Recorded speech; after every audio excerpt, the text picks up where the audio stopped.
हम लोग दान दून बहुत देते हैं और दान में कई लोग झोल भी करते,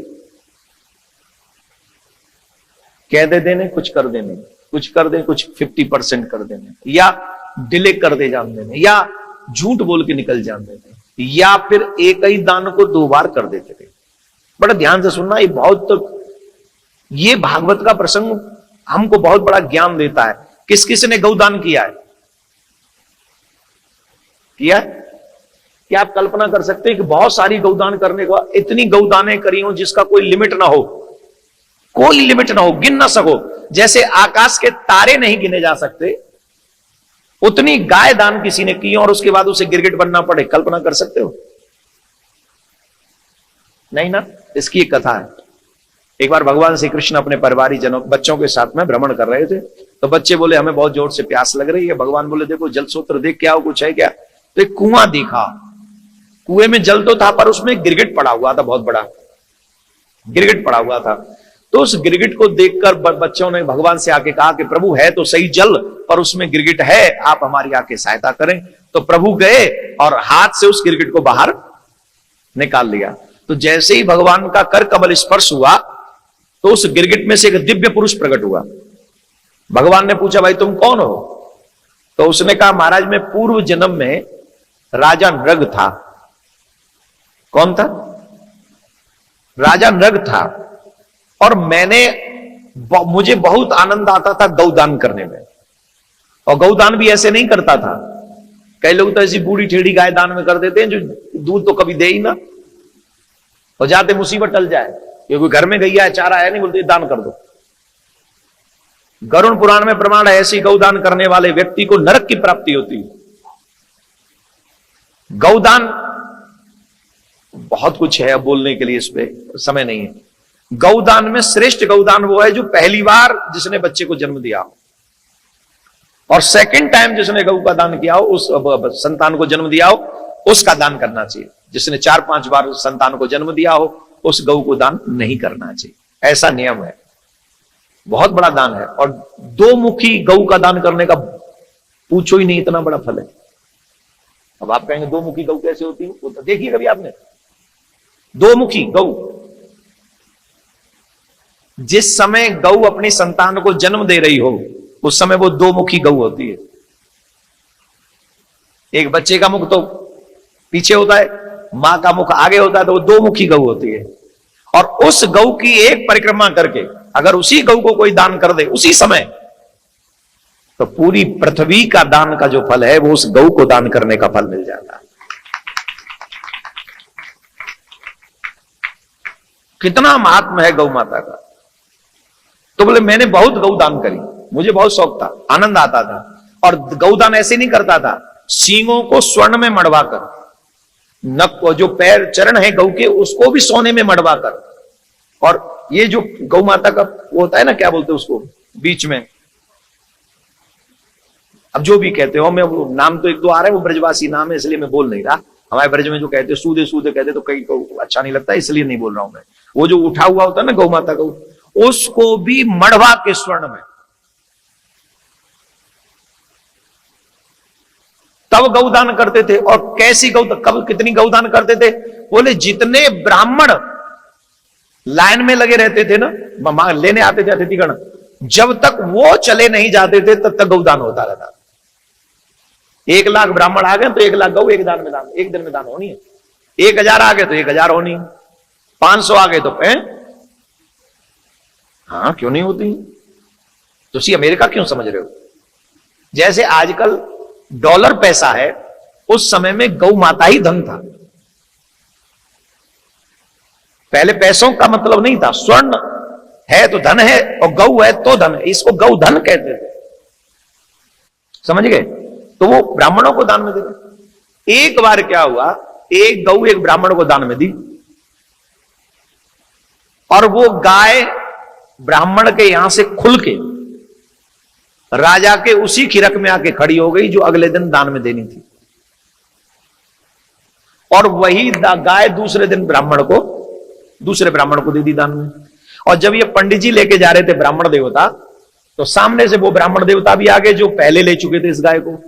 तो उन्होंने कहा महाराज ये तो मेरी गाय है। आपकी कैसे, मैं तो अभी अभी राजा से दान में लेके आया हूं। बोले राजा ने तो कल मुझे दी थी ये दान में। अरे ऐसे कैसे राजा कर सकता है, चलो राजा के पास चलते हैं। तो वो गऊ को लेके राजा के पास गए। ठीक, और जब राजा के पास में गए तो राजा को जब ये बात बताई तो राजा को समझते देर नहीं हुई, बाई मिस्टेक ये अपराध हो गया, अनजाने में। तो राजा ने कहा अब मैं आपसे क्षमा चाहता हूं, मैंने जानबूझ के नहीं किया, शायद ऐसा लगता है कि रात को ये कुछ गड़बड़ हुआ है और ये कि गाय 2 बार दान में दे दिए, तो आप मुझे क्षमा कर दें और एक गाय के बदले कोई दूसरे ब्राह्मण दूसरी गाय ले ले, मैं अभी दे देता हूं। तो ब्राह्मण बोले नहीं, हमने तो संकल्प इसी गाय का लिया है, तो हम तो यही गाय लेंगे। अब एक ही गाय 2 बार दान में हो गई। राजा ने यह कह दिया था मैं एक गऊ के बदले 1 लाख गाय दे सकता हूं, आप 1 लाख गाय ले लीजिए, पर एक कोई भी ब्राह्मण इसको छोड़ दीजिए, एक छोड़ दीजिए। दोनों ब्राह्मण बोले हमने संकल्प लेके 1 गाय ली है, हम लोभी नहीं है, हम लोभी नहीं है, हम संतोषी ब्राह्मण है, हमें 1 गाय चाहिए और ऑलरेडी हम इसका संकल्प ले चुके हैं। यह अपराध तुम्हारा है, तुम गिरगिट की तरह रंग बदल रहे हो, हम तुम्हें साफ देते जाओ, तुम गिरगिट हो जाओ। अब यहां जितने भी लोग बैठे हैं सब पंडित जी को कह रहे हो पागल थे, हम होते तो हम तो खुद ही ले लेते। और वो ब्राह्मणों का संतोष देखिए, 1 गाय चाहिए, संकल्प जब ले लिया, दान जब ले लिया, दान लेना इजी नहीं, आजकल मुंह उठा के सब लोग ले जा रहे दान। मैं ये बात स्पष्ट कर रहा हूं, दान लेने वाले और दान देने वाले दोनों समझे, किसको दान देना चाहिए इसकी नॉलेज आपको होनी चाहिए।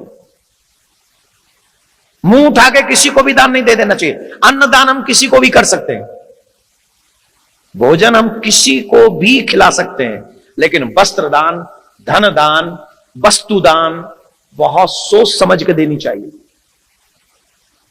अभी एक कहानी हमने सुनी थी, आपने किसी शराबी को $10 दे दिए और उसने $10 की शराब, कितने की आती है कैन, वो उसमें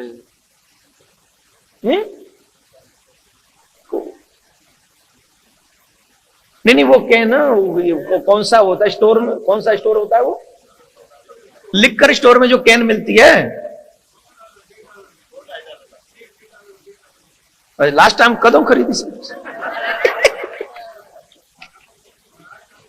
तो जियो मेरे लाल, जियो जियो जियो, क्या बात। अच्छा सुनो, तो $2-2.5 तो आपने $10 उसको दिए, उसने $10 के 5 पौआ उठा लिए, पी के जाके उसने अपनी देवी को पीटा, बच्चों को पीटा। अब उसका पाप किसको लगेगा?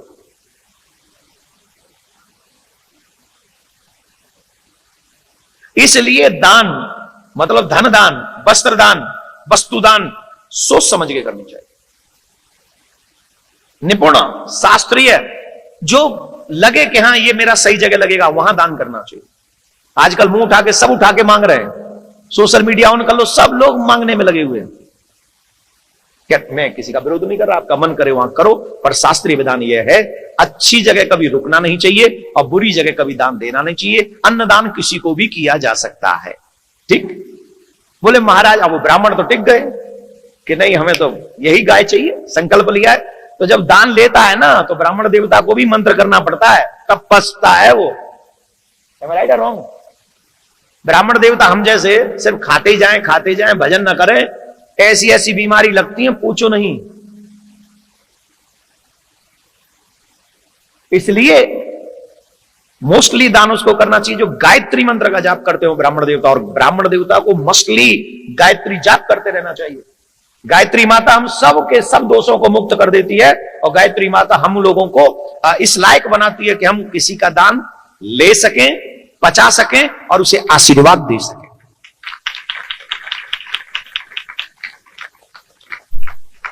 तो ब्राह्मणों ने साप भी दे दिया, लेकिन अब ब्राह्मणों का साप कितना अच्छा हुआ, उस समय दान का फल मिलता तो स्वर्ग मिलता, इससे ज्यादा तो कुछ नहीं, और स्वर्ग में ज्यादा दिन तक वास मिलता। चलो जियो, जितना जीना जियो। लेकिन साप का फल क्या हुआ? भगवान का साक्षात्कार हो गया, श्री कृष्ण का साक्षात्कार हो गया, और श्री कृष्ण के साक्षात्कार के बाद मुक्ति हो गई, ठाकुर जी के धाम चले गए। तो कोई भी, जैसे कभी कभी ऐसा लगता है ना कि हमारे साथ गलत हुआ, वो गलत भी नहीं होता, उसकी अच्छाई बहुत पीछे छिपी होती जो हमको दिखाई नहीं पड़ती।